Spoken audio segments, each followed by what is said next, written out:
Olá, amados e amadas do Senhor, graça e paz a todos.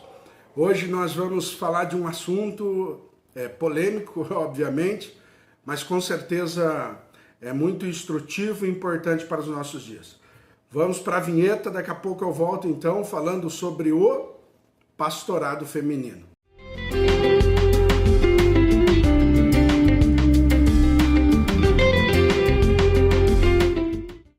Pastorado feminino.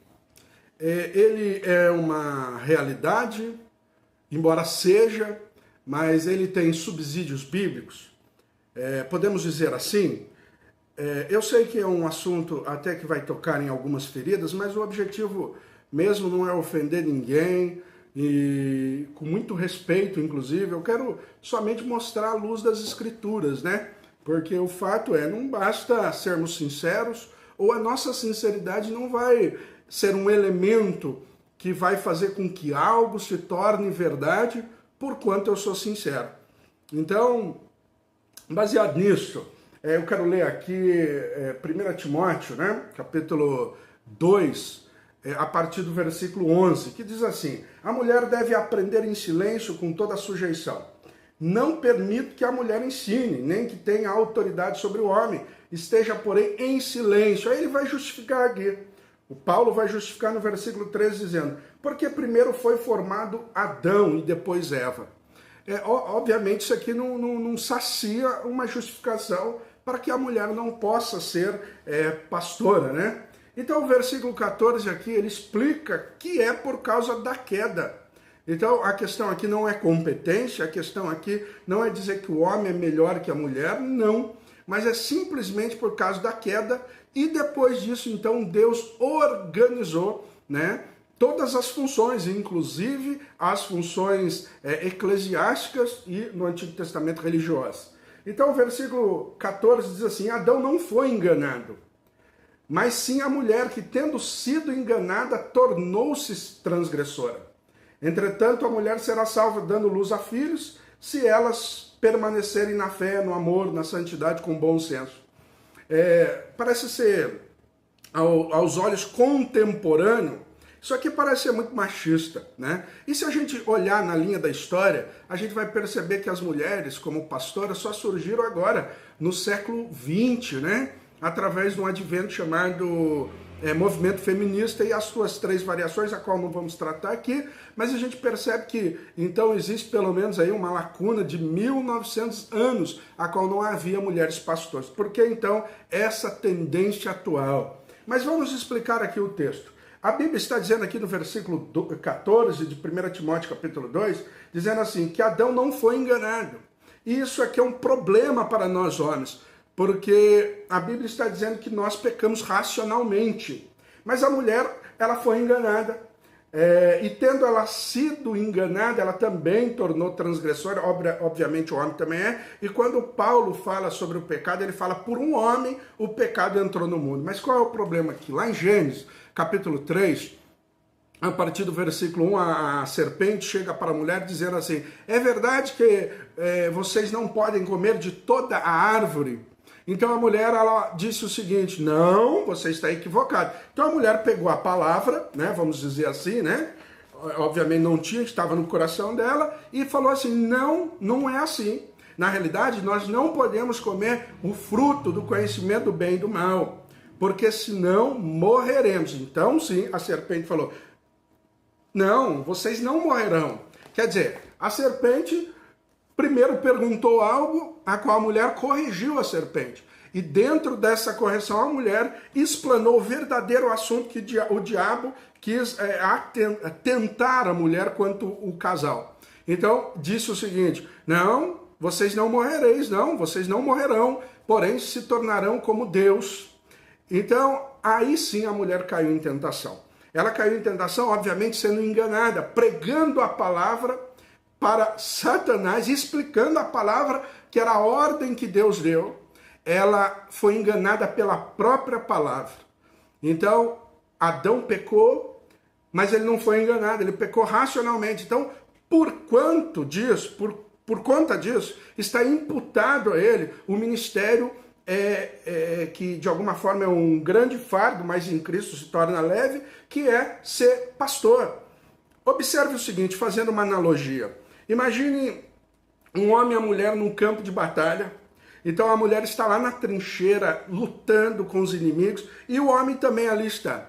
E de repente essa mulher escreve para Paulo dizendo: Paulo, eu estou aqui na trincheira, lutando com os inimigos junto com meu marido. O que Paulo escreveria? Paulo escreveria assim: não permito que a mulher lute em trincheira. Eu quero que ela vá para casa, cuida dos seus filhos, porque esta é a obrigação do homem. Se você perceber nessa analogia, e através dela você vai perceber que Paulo só está protegendo a mulher, né? Obviamente pela formação dela, pelas questões biológicas dela, pelo estrógeno dela, né? Isso não é menosprezar a mulher, mas Paulo só está querendo dizer assim: eu não permito que a mulher ensine, porque eu quero protegê-la.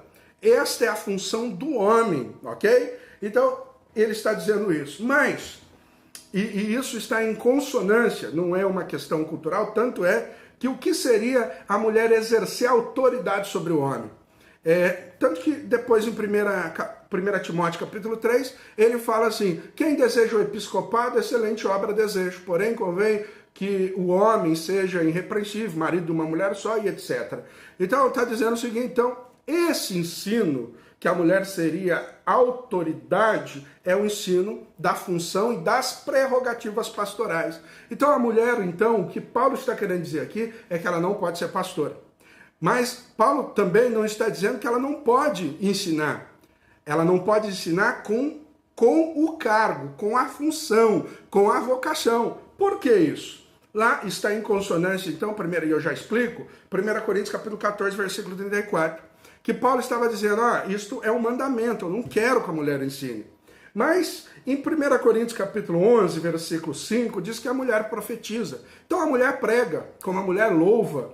Mas o que Paulo aqui então está dizendo? Que ela faria isso, mas na hora de julgar, a gente vê isso no culto de 1 Coríntios capítulo 14, que na hora de julgar a palavra, porque a Bíblia não estava completa, então o que me parece que quando eles estavam pregando nesse momento, depois tinha que parar para as pessoas avaliarem como era o culto em Bereia, né? Então, quando avaliava, a mulher não podia fazer essa avaliação junto com o homem, justamente para que ela não cometesse erro. O homem já erra muito teologicamente. Então, Paulo, na realidade, está protegendo a mulher nesse caso, né? E tanto é que ela exerce as funções. Quando nós vemos lá em Atos capítulo 18, versículo 26, que tinha um certo Apolo lá pregando eloquentemente, aí então Priscila e Áquila levaram ele consigo e declararam mais precisamente o caminho de Deus. Isto é, ele era bom, ele era um pregador eloquente, mas me parece que ele estava um pouco fora da teologia. Então Priscila e Áquila, que com certeza fundaram a igreja, ajudaram na fundação de algumas igrejas, né? Inclusive eram ali missionários em Roma. Priscila ali ensinou junto com o seu marido. Então a gente não vê problema em ensinar, não vê problema em pregar, mas a mulher pode fazer isso muito bem sem ter a ordenação pastoral, né? Tanto que aqui na nossa igreja tem uma teóloga, que inclusive ela é médica, a doutora Suzana, ela ensina, mas ela ensina na questão acadêmica, né? E não na questão de autoridade pastoral. Mas isso não quer dizer que ela não seja uma autoridade. Ela só não pode ser ordenada ao cargo, porque isto foi dado ao homem, porque isso é uma proteção para a mulher, na realidade. Paulo está dizendo assim, olha, proteja a sua mulher. Imagina num campo de batalha, com certeza a mulher não queria estar à frente da trincheira. Nós vemos lá Débora, Uda, como as filhas de Filipe, que eram 4 profetisas. Nós vemos mulheres excepcionais, inclusive tem mulheres muito mais inteligentes que homens. Essa não é a questão. A questão é que é uma ordenança bíblica e nós não podemos fugir dela. Essa é a questão. A questão não é questão de intelectividade, mas a questão é que Deus determinou assim justamente pela queda, não é verdade? Então, por mais que alguns usam de Gálatas capítulo 3, versículo 28, dizendo, não há mais servo, não há mais escravo, não há mais judeu, não há mais grego, todos sois um em Cristo Jesus. Mas observe que Paulo aqui em Gálatas, ele está dizendo que todos sois um. e não que todos sois iguais. Então, a unidade permite a diversidade, né? Que é ministérios diferenciados, a qual Paulo está dizendo aqui, e a questão aqui é salvífica, não vocacional, né? A gente tem que entender o contexto. Então, meus amados, por mais que existem mulheres à frente de trabalhos como pastoras, e alguém pode dizer, mas Raquel foi. Não, Raquel foi pastora literal, né? Ela não foi pastora no sentido metafórico, como é utilizado por Cristo Jesus, né? E alguém pode dizer que Débora, mas o cargo ali era civil, juíza era um cargo civil, né? E inclusive ela disse para Baraque, eu vou, mas você sabe que isso aí vai estar na sua conta lá, porque o correto não é que fosse dessa forma. Então, nós percebemos, né, que a Bíblia não é machista, mas ela está, de fato, aqui mais protegendo a mulher, porque se a gente pudesse ver mesmo o mundo espiritual e como isso funciona, com certeza nem eu mesmo, que sou homem,